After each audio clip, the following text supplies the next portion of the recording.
यहाँ पर दक्षिण भारत में कोई ज़्यादा बदलाव नहीं है, लेकिन पूर्वी भारत में एनडीए 80 से 90 पर, इंडिया 50 से 60, ये अच्छा खासा इजाफा किया है। पूरब में क्या बदला है?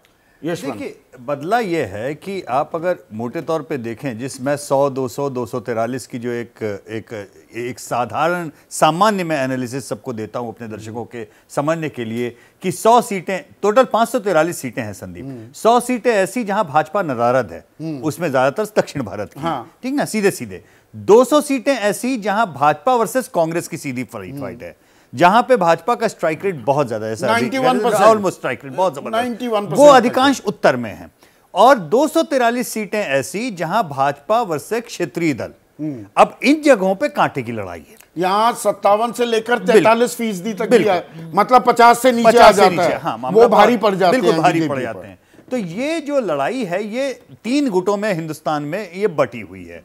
अभी तक जो हमने 3 हिस्सों का जो ऊपर टॉप बैंड पे आपके आंकड़े चल रहे हैं, उसमें मैं पूर्वी भारत का जानना चाह रहा था। वहां पर ये एनडीए देखिए आगे बहुत दिख रहा है। हाँ जी। पर दरअसल 2019 की तुलना करें तो ये एनडीए के लिए अच्छी खबर नहीं, इंडिया के लिए अच्छी खबर। इंडिया के लिए अच्छी खबर इसलिए है क्योंकि 2019 में सबसे बड़ा जो स्वीप था एनडीए का, वो बिहार का था। अगर आप पूर्वी भारत की बात करें, बिहार का स्वीप, जिसमें 1 सीट केवल इंडिया गठबंधन के लिए थी, अब वो महागठबंधन का आंकड़ा। अब देखिए, कोई भी, ये बात सारे समझदार जानते हैं कि वो बोले महागठबंधन का अंक गणित चलेगा लेकिन केमिस्ट्री नहीं चलेगी, ये तमाम बातें होते हैं। लेकिन सच्चाई ये है, 2015 में जो विधानसभा चुनाव बिहार के हमने देखे, उसमें महागठबंधन के गणित ने जिस तरह से रौंदा, ठीक है ना, उसमें सबको अपने दिमाग से ये कलेवर निकाल देना चाहिए कि अंक गणित के कोई मायने नहीं है। नहीं होते हैं, कुछ जगह होते हैं और कुछ जगह नहीं होते। लेकिन केमिस्ट्री के भी मायने में इस बात में मानता हूं, क्योंकि जब हम देखिए, हमने जानबूझ के आंकड़े मोदी वर्सेस राहुल गांधी के जो आंकड़े निकाले,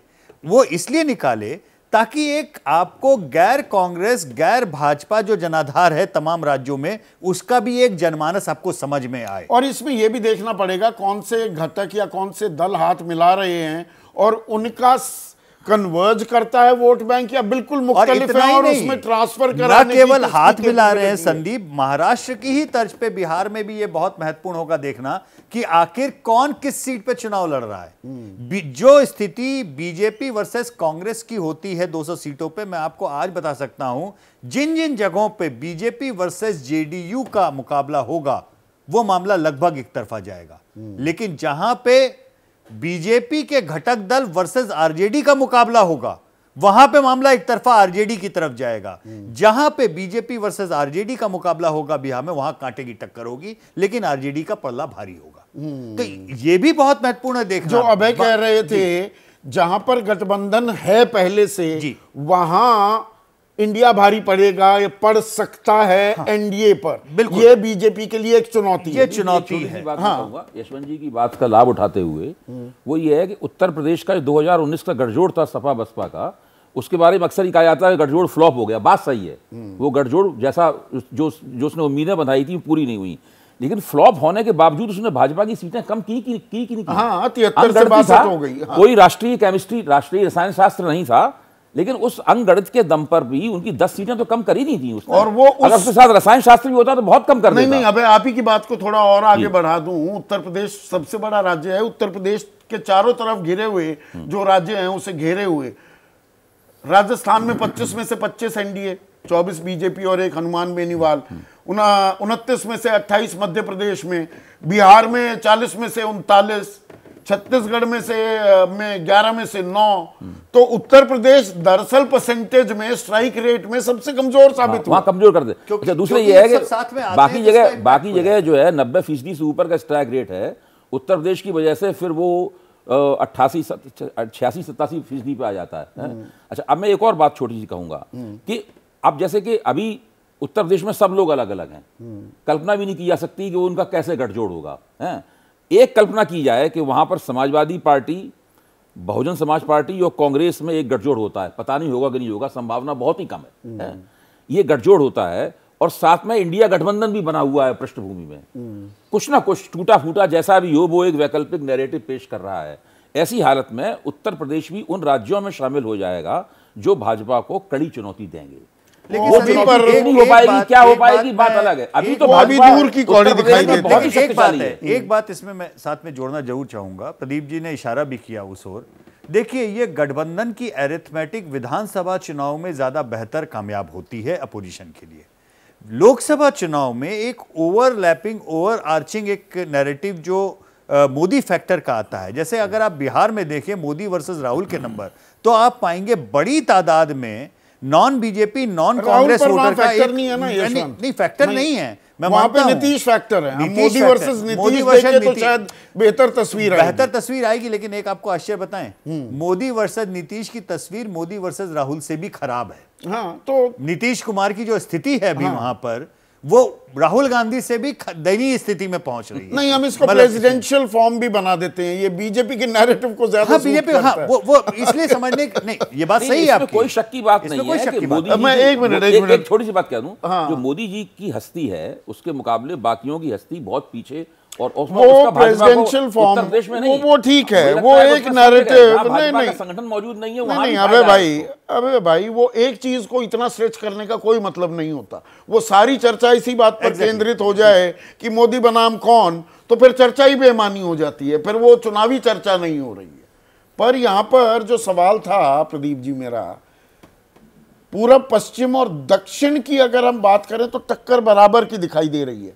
ये बीजेपी को मतलब उत्तर भारत में प्योरली मैक्स करना होगा, वही 95% से 100% का स्ट्राइक रेट लाना होगा अगर 300 का आंकड़ा पार करना है।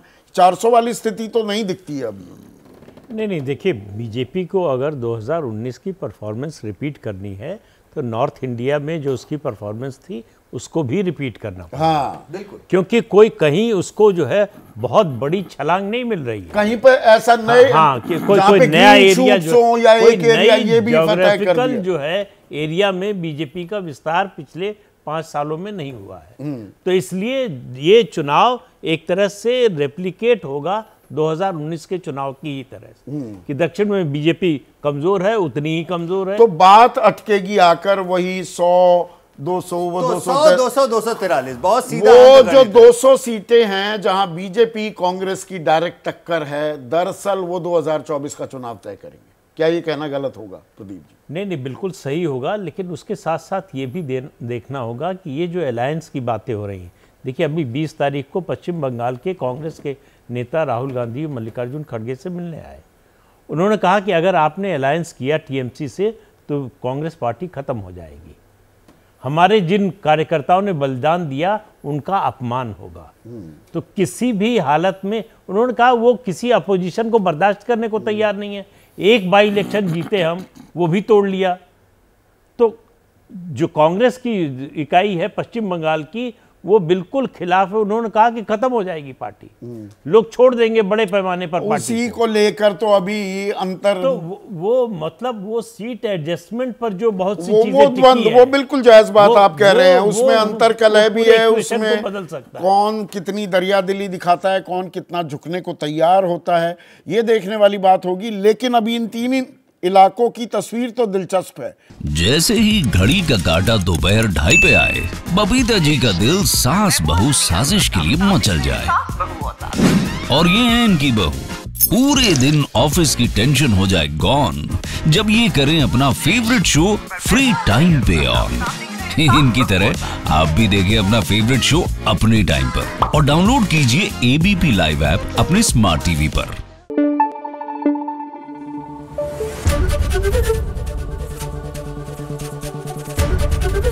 एबीपी न्यूज आपको रखे आगे।